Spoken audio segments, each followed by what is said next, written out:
Hello, America, and to our friends around the world, greetings. Welcome back.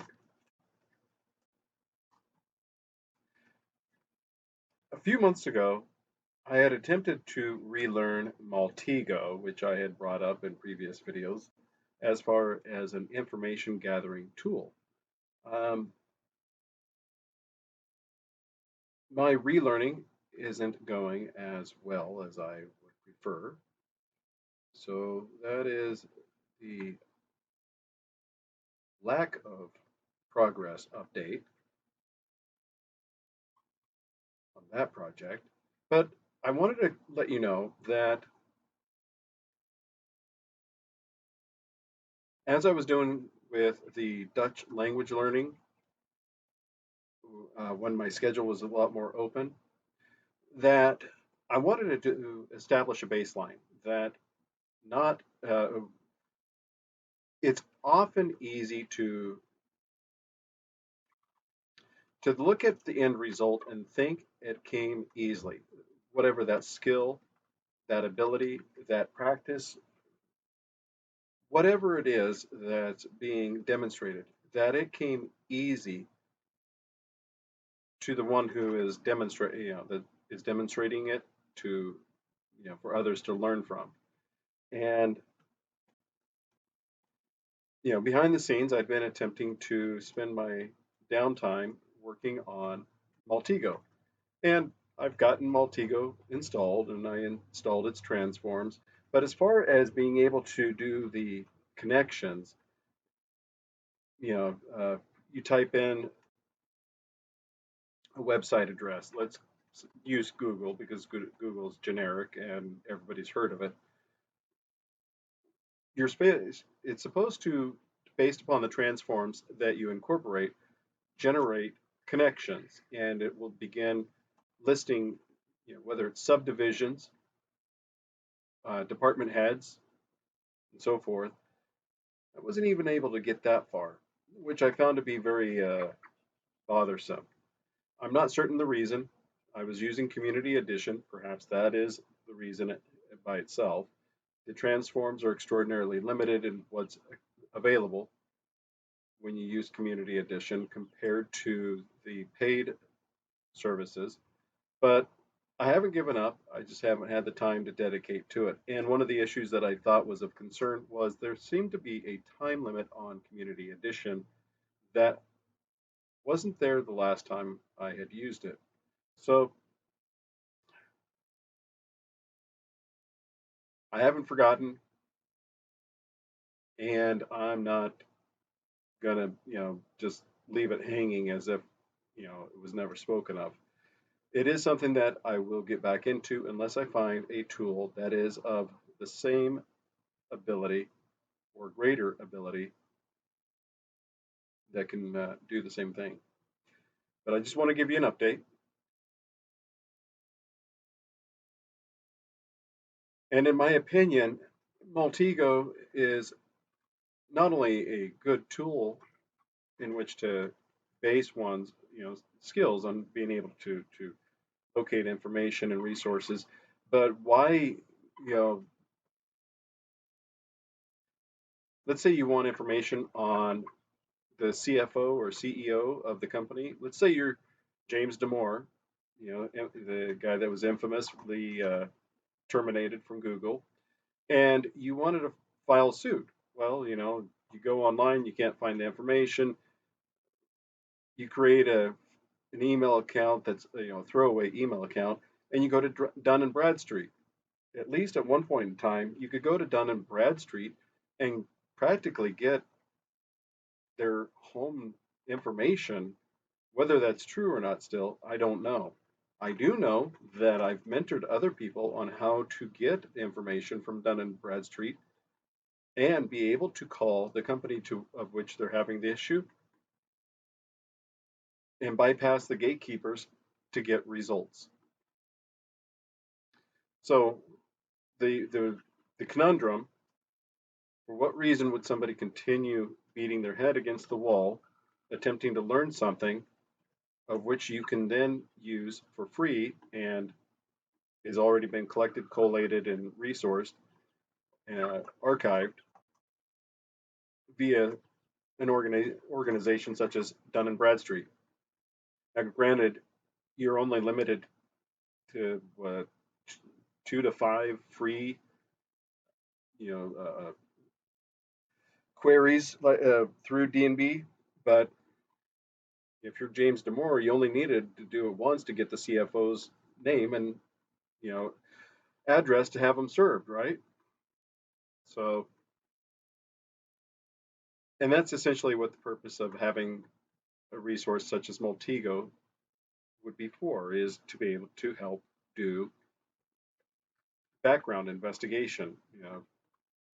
But you can do stuff like that with apparently Phone Infoga and The Harvester, among other social engineering tools. So I just want to give you an update and let you know I hadn't forgotten. I still plan on revisiting that training and finding out what needs to be done to get back up to speed.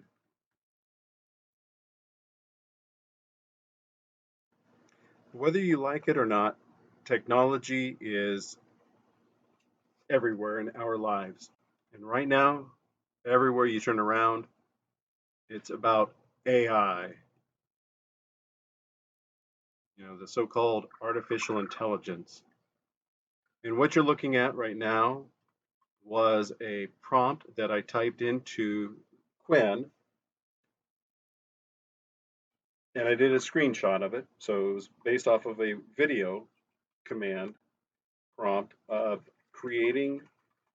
And first of all, the first vision that it created for me was 3 panels side by side of the sky, earth, and Duat. And I had to recalibrate the command text to do it in this order. And it still isn't accurate. I mean, the sky is on there twice, because the earth has the clouds on the, going over the continents there. But it conveys the image. The end result image is more in line with what I wanted versus the first time around. And this is out of that book, Mythology, the illustrated anthology of world myth and storytelling. And the general editor is C, as in Charles, Scott Littleton. I have no idea if the first initial is Charles, so don't hold me to it.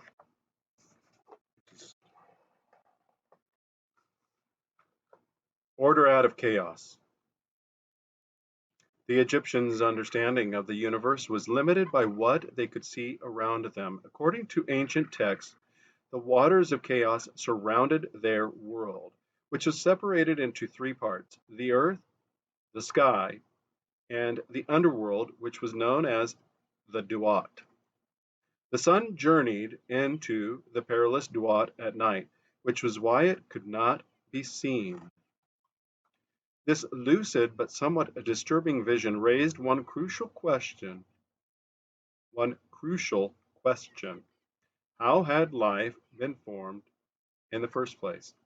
The previous AI video that I had put together demonstrated the different 5-second clips as I seamed them together, stitched them together, that demonstrated the mound, the energy, life energy, Ptah, and the potter's wheel.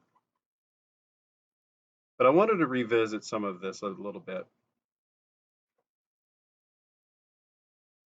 Look at the animated features. Look at the clouds moving at the top. Look at the flames and the fire, the lava in Duat, the underworld.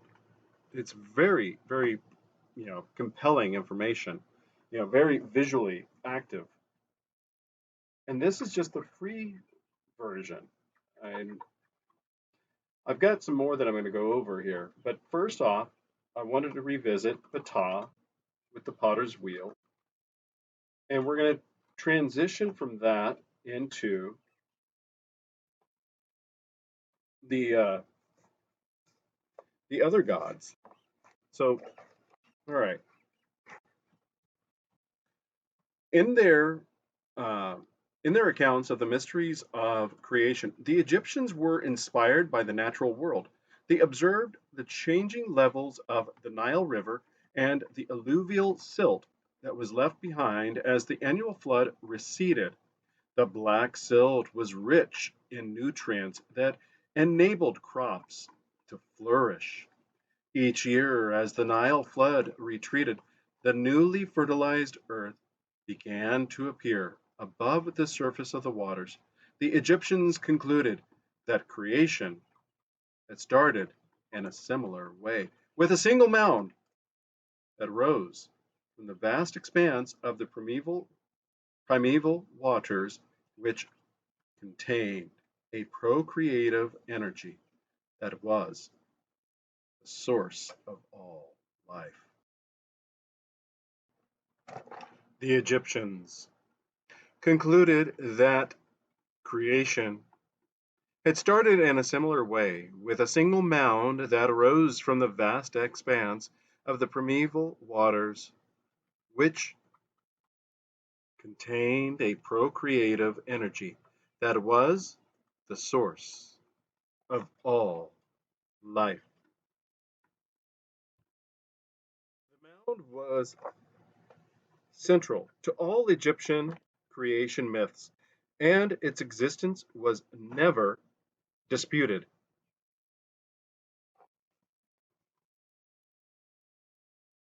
The god Tep-Genin, whose name translates as "risen land", personified this primordial feature. But the precise origins of the mound provoked debate. Where had it first arisen?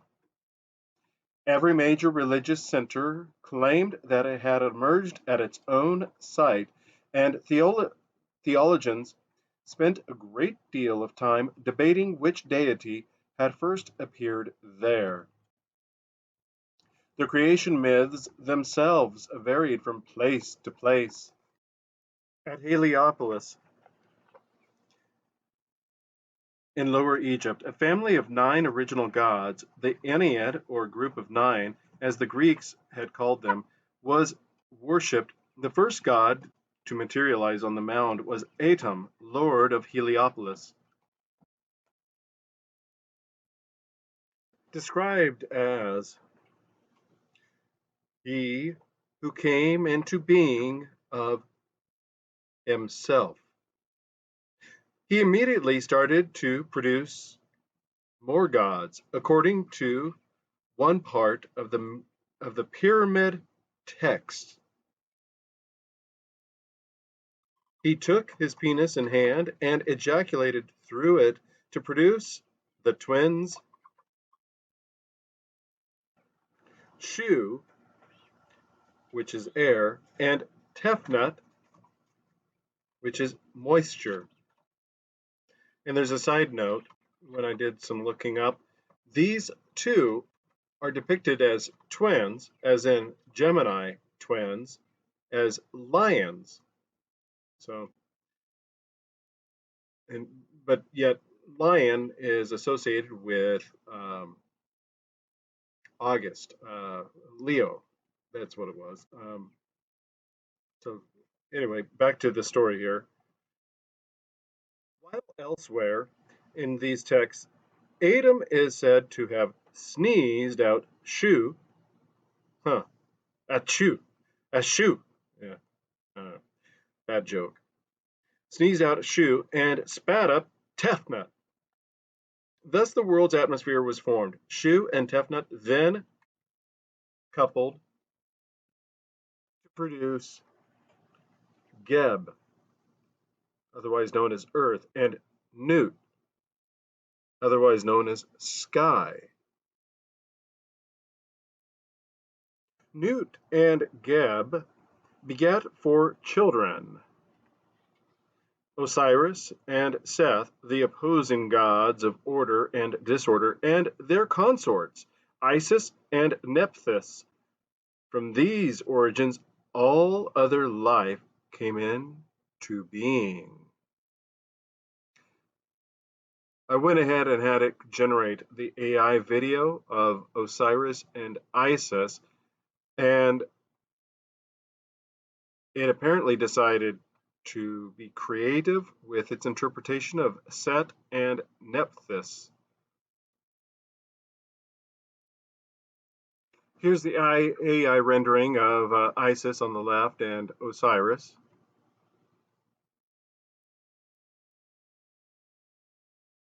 Apparently, this is supposed to be Set on the left and Nephthys on the right, but I don't think so. I'm just going to go out on a limb here and say no. So if I do any improvements next time I go over to the library and use their internet service to go online and use this tool, I'll probably update this video image or video generation. So the last few minutes has been a recap incorporating both still images and the video generated images.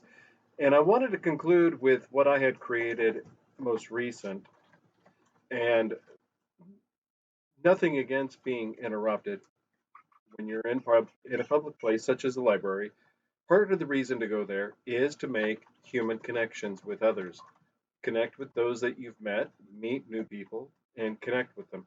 So my time was a bit divided between attempting to generate these videos and have a list of projects I wanted to get accomplished. And I had managed to accomplish probably about 95% of what I set out. I just didn't accomplish as many video generations as I had intended. But this is the classic tale of Set presenting the sarcophagus to Osiris, Osiris receiving it, Isis collecting his scattered remains and then reconstructing him. So let's get the AI video a moment here to catch up. But I'll continue on when it's done. And this is only about 25 seconds when it's all said and done. And but I wanted to touch on it about the Isis reconstructing Osiris, them copulating, and then her becoming pregnant, leading to Horus. And here's Osiris with the sarcophagus. This is Isis collecting his body parts, his scattered body parts, and then rebuilding him. And then Osiris is green for fertility, and then pregnant Isis. As I said at the beginning, I've been attempting to use my downtime to relearn Maltego unsuccessfully. In addition to that, if you've been following the videos for any length of time, you've seen the development of the chickens. And that takes a good part of my time. Taking what's left of my time to learn this video generation via AI is new, but in my opinion, it is something that is important to be done. And it is something which, whether you use it for image generation, text generation, video generation, whatever, you need to know how to use it. And becoming more proficient is going to make you more valuable and have a tradable commodity skill, if that's even a phrase. But we'll continue on with this. I just wanted to give you a sample. And as I said, you know, I like to utilize the library. They have a lot of books to be able to draw on for something such as this. And their internet connection is reliable, as well as it is a decent area for socializing. And that is something that, if you're watching this video, most likely you're watching others on here that are encouraging you to make those human connections, that to get to know your neighbors. You may not like them, but it has probably more to do with the fact that you don't interact with them. And if you go at it from the angle that they didn't like me first, it's not going to do anything to bridge the gap. In the meantime, though, I wanted to put this together, and I'm going to overlay it with footage that I put of the chickens on the porch when they were outside. Because I put the camera on them today on the porch. All 12 of them were outside, and several hours. They're okay with it, but they don't like it. They would rather be in the cat the cat's habitat that I used to have for outside that I repurposed for them for the chickens. They'd rather be in there so that they can climb up on the mezzanine, I guess. Anyway, it's not like they don't have things they can.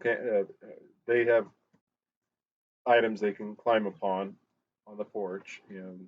I put ladders out there into the nesting beds up to the other shelf, and put the food up on the other shelf so they could have a three-dimensional environment. But I don't know if it's the heat because they if I close the front door, they go ballistic. They want the sun. They demand being able to look outside and see daylight. The moment it goes dark, they don't like it. Whether I'm going to bed or if I close the door for some reason, to get my hat off the rack or put the broom away, uh, they let me know that that's not acceptable. That they want their sun back. Apparently, they like with the roosters getting the mohawk. You know, they are sun worshippers. I find it amusing, but a lot of animals are, including ourselves. So, but anyway, I just wanted to give you some updates with the chickens, with Maltigo, with other developments, and introduce other images of the AI generation. It is, like I said, it's free, so it is going to be cheesy. It is going to be, slipshod, but it's free. It's something to practice your ability to write prompts before you drop any amount of money. I'm liking it. I'm enjoying myself coming up with creative ways to write the text to get it to generate what I want. I'm not liking the length of time that it takes to render the video and the fact that it takes as long as it does for 5 seconds. I was impressed with the Synthesia presentation, but that is more for a business environment in terms of you're attempting to promote a product or an item. All right, I'm going to segue into something else.